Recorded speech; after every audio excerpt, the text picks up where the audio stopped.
భారత సంతతికి చెందిన కెనడా ఎంపీ చంద్ర ఆర్య ఆ దేశ ప్రధాని ఎన్నికకు నామినేషన్ దాఖలు చేశారు. పదవి రేసులో తాను ఉన్నట్లు అధికారికంగా వెల్లడించారు. తన అభ్యర్థిత్వాన్ని కన్నడలో ప్రకటించారు. భావితరాల భవిష్యత్తు కోసం ప్రధాని పదవికి పోటీ పడుతున్నానని, తానెప్పుడు కెనడియన్ల శ్రేయస్సు కోసమే కష్టపడ్డానని, మన పిల్లల భవిష్యత్తు కోసం సాహసోపేతమైన నిర్ణయాలు తీసుకోవాలన్నారు. లిబరల్ పార్టీ నేతగా ఎన్నికైతే ఆ దిశగా తన నైపుణ్యాలను వినియోగిస్తానని సోషల్ మీడియా ఎక్స్ వేదికగా చెప్పుకొచ్చారు చంద్ర ఆర్య.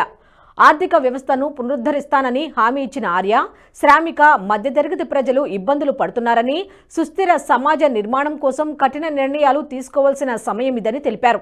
అందుకోసం తన వద్ద చాలా పరిష్కారాలు ఉన్నాయని, సాహసోపేత రాజకీయ నిర్ణయాలు ఐచ్ఛికం కాదు, అవసరమన్నారు. ఆ బాధ్యతను స్వీకరించి ప్రధానిగా కెనడాను నడిపించేందుకు ముందుకొస్తున్నానని చెప్పుకొచ్చారు. కెనడా ఎంపీ చంద్ర ఆర్య స్వస్థలం కర్ణాటకలోని సిరా తాలూకాలోని ద్వార్లు గ్రామం. ధార్వాడ్లో ఎంబీఏ పూర్తి చేశారు. 20 ఏళ్ల క్రితం కెనడా వెళ్లి ఇన్వెస్ట్మెంట్ అడ్వైజర్గా కెరీర్ని ప్రారంభించిన చంద్ర ఆర్య ఆ తర్వాత కంపెనీని ప్రారంభించారు. తయారీ సంస్థను నిర్వహిస్తూనే పలు దేశాల్లో పారిశ్రామికీకరణను ప్రోత్సహించారు. పారిశ్రామికవేత్తగా ఎదిగారు. హైటెక్ డిఫెన్స్ టెక్నాలజీ కంపెనీలో 6 ఏళ్లు పనిచేశారు. 2015లో రాజకీయాల్లోకి వచ్చారు. 2015-19లో కెనడా హౌస్ ఆఫ్ కామన్స్ ఎన్నికల్లో వరుసగా గెలిచారు. 2022లో సభలో కన్నడలో ప్రసంగించి అందరి దృష్టిని ఆకర్షించారు.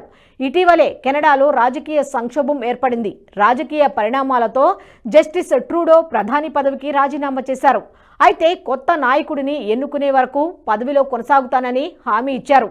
ఈ తరుణంలోనే కెనడా ప్రధాని రేసులో తాను ఉన్నట్లు ఎక్స్ వేదికగా ప్రకటించారు చంద్ర ఆర్య. మార్చి 9న కెనడా నూతన ప్రధాని ఎవరనేది స్పష్టత రానుంది.